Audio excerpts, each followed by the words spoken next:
سلام كمي تقولوا زخبركم سمعتنا نلو مستدلو زيناتات انه بمجمرة ارست زينا السودان زقبر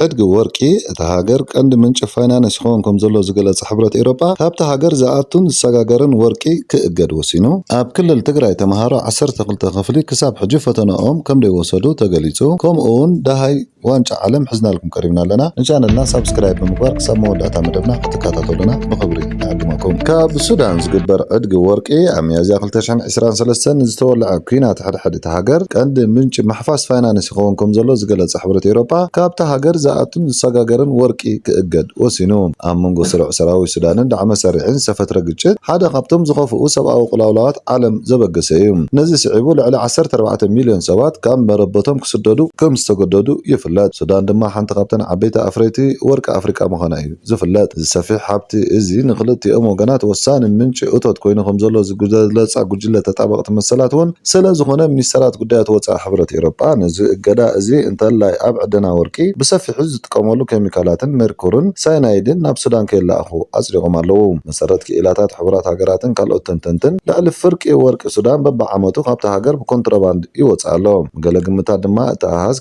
700 كم زبصح زقمت هوصص حالتات دقف اب كم دارفورن كردفانن زامسلو امعرباون ماكلاين كبابيتات تاهاجر زركب زبصح عدنا ورق قصاصرن كله سراوي السودان دما اب سميناون مبرقاون زباتات قصاصر تورق مبزحتو غزي بغبصي عدن ليبيان زركبوم قراب تاهاجرات ابيلي زشيت ابتا عباي علماو ماكل مصراين نقدن ورق زخونت حبرات امارات عرب دما يبصحلهم بيت مخر حبرات اوروبا وزبزو مغلصي ورق نتي اب سودان زلو ግጭት ዘጋድድ ቀንድ ምንጭ እቶት ኮይኑሎም እቲ ገዳ ካልእ ገደባትን ነታ ዓመጽ ንምቕጻል ሓላፍነት ዘለዎም ኣካላት ዝረኽብዎም ጸጋታት ንምንካይ ዝዓለመ ምዃኑ ድማ ይጥቀስ ወሲኹ እቶም ስጉምታት ነቲ ግጭት ዝኸውን ምንጭ ፋይናንስ ንምግታእ ኣብ ልዕሊቶም ነቲ ኩናት ዘጋድዱ ኣካላት ዝያዳ ጸቕጥን ንምብራኽን ዝተዳለዉ እዮም ክብል እውን ወሲኹ ሓቢሩሎም መሰረት እዚ ቀይዲ በትኽ ስጉምታት ውልቀ ሰባትን ኩባንያታትን ሕብረት ኤውሮጳ ካብ ሱዳን ዝብገስ ወርቂ ክገዝኡ ከእትዉ ወይ ከየጓዓዙ ተኸልኪሎም ኣለዉ ንሰብኣውን ህዝባውን ጥዕናታት ዕላማ ዘድሊ ሜርኩርን ሳይናይድን ኣብ ትሕቲ እገዳ ሰደድ ሕብረት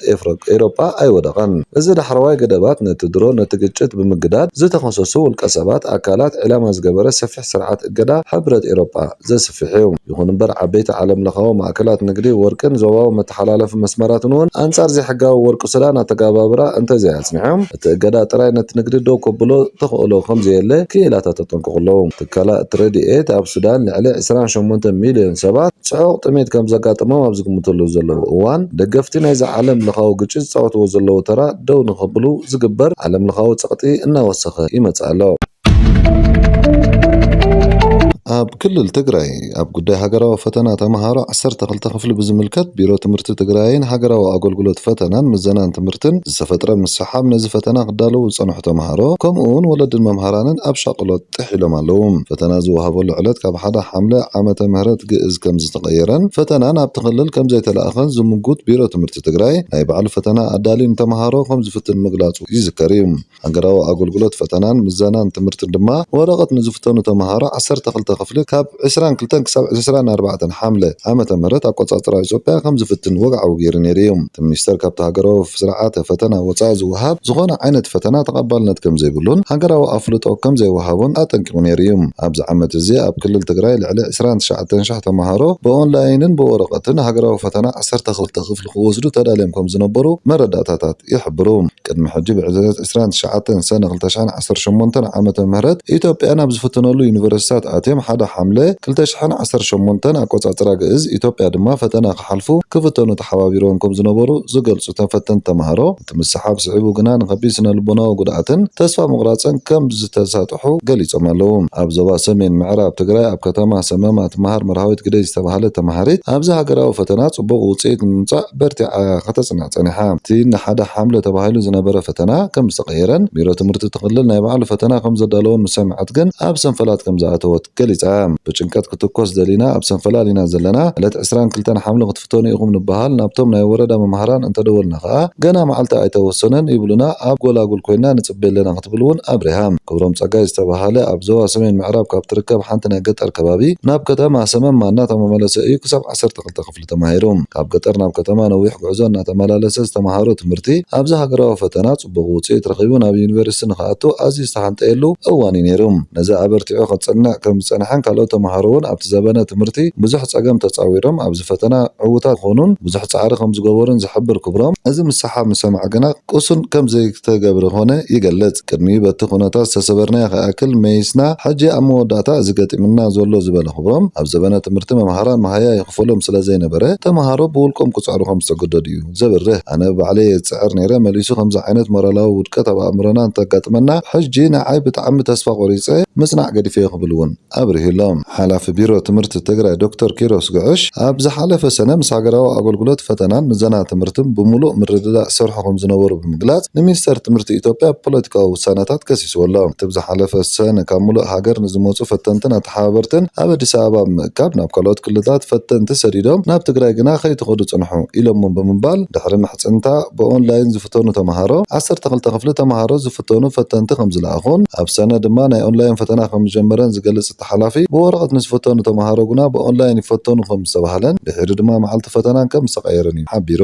ዳይሬክተር ሃገራዊ ፈተናን ምዘናን ትምህርቲ ዶክተር እሸቱ እዚ ኣብ ሓምለ ዝወሃብ ፈተና ኣብ ትግራይ ንዝርከቡ ተማሃሮ ጥራሕ ዘይኮነስ ኣብ ካልኦት ክልላት ከም ዝወሃቡን ኣብርሂሎም። እዚ ሕጂ ወሲዶም እዚ ምዝ ደሎ ሓደ ፖለቲካዊ ጸገማት ኣራኺቦም ፖለቲካዊ ዕዳጋ ንምትዕድዳግ ምፍታን ግቡእ ኣይኮነን። እዚ ብሓምለ ዝወሃብ ፈተና ኣብ ክልል ትግራይ ጥራሕ ዝፍተኑ ተማሃሮ ጥራሕ ዝወስድዎ ኣይኮነን ቁጽሮም ክበዝሕ ይኽእል እምበር ኣብ ካልኦት ክልላት እውን ብዝተፈላለዩ ምኽንያት ዝፍተኑ ተማሃሮ ከም ዘለዉ ክስመረሉ ይግባእ ክብል ኣብርሂ። ኣርጀንቲናውያን ኣብቲ ትማሊ ዝተኻየደ ጸወታ ፍርቂ ፍጻመ ዋንጫ ዓለም 2026 ንእንግሊዝ ድሕሪ ምስዓሮም ደሴታት ፎክላንድናትና እዮም ብምብል ባነር ዘርጊሖም ብፊፋ ብግድፈት ስነ ምግባር ክቕጽዑ ከም ዝኽእሉ እዩ ዝግመት ዘሎ። ኣብታ ኣብ ኣትላንታ ዝተኻየደ ግጥም እታ ናይ ሕጂ ሻምፒዮን ኮይና ዘላ ኣርጀንቲና ኣብ ምዝዛም እቲ ጸወታ ኣብ መወዳእታ ደቓይቕ ትጽቢት ዘይተገብሮ ብቕዓት ብምርኣይ ነታ ብቶማስ ቱሄል ትስልጣን ሃገራዊት ጋንታ እንግሊዝ 2-1 ብምስዓራ ንዝቕጽል ሰንበት ዝካየድ ናይ ፍጻመ ጸወታ ምስ ስፔን ክትገጥም እያ። እቲ ጸወታ ከም ዝተዛዘመ ናይ መወዳእታ ፊስካ ኣብ ዝነፍሓሉ ኣርጀንቲናውያን ላስ ማልቪናስ ሶን ኣርጀንቲና ደሴታት ፎክላንድ ናይ ኣርጀንቲና እዮም ዝብል ባነር ብምሓዝ ንዓወት። እቶም ኣብ ደቡባዊ ምዕራብ ውቅያኖስ ኣትላንቲክ ዝርከቡን ብዓባይ ብሪጣንያ ዝመሓደሩን ደሴታት ፎክላንድ ሕጂ እውን ብሪጣንያን ኣርጀንቲናን ብልእናውነት ዝካትዓሎም ኮይኖም ቀፂሎም ኣለዉ። ክልቲአን ሃገራት ብሰንኪ ካብ ኣርጀንቲና 300 ማይልስ ርሒቑ ዝርከብ እኩብ ደሴታት ናትና እዩ ብዝብል ካብ ሚያዝያ ክሳብ ሰነ 1982 ዓመተ ምህረት ተዋጊአን እየን። 74 መዓልታት ዝተኻየደ ኩናት ፎክላንድ ጠንቅሞ 655 ኣርጀንቲናውያንን 255 ኣባላት ሰራዊት ብሪጣንያ ኮይኑ እዩ። ኣብተን ደሴታት ዝነብሩ 3 ሲቪላት እውን ሞይቶም እዮም። ኣብ 2014 ኣርጀንቲና ምስ ስሎቬንያ ኣብ ዘካየደው ምሕዝነታዊ ጸወታ ተጻወቲ ኣቐዲሞም ተመሳሳሊ መልእኽቲ ዝሓዘ ባነር ብምርኣዮም ፊፋ ንማሕበር ኩዕሶ እግሪ ኣርጀንቲና 20,000 ፓውንድ ምቕፅዑ ዝከር ኮይኑ ኣብ ማሕዳሪ ኩዕሶ እግሪ ዓለም ፊፋ እዚ ተግባር ምስ ፖለቲካዊ ንጥፈታት ናይታ ጋንታ ጉድለ ስነ ምግባርን ንዝዛመዱ ሕግታት ዝጠሓሰ ከም ዝኾነ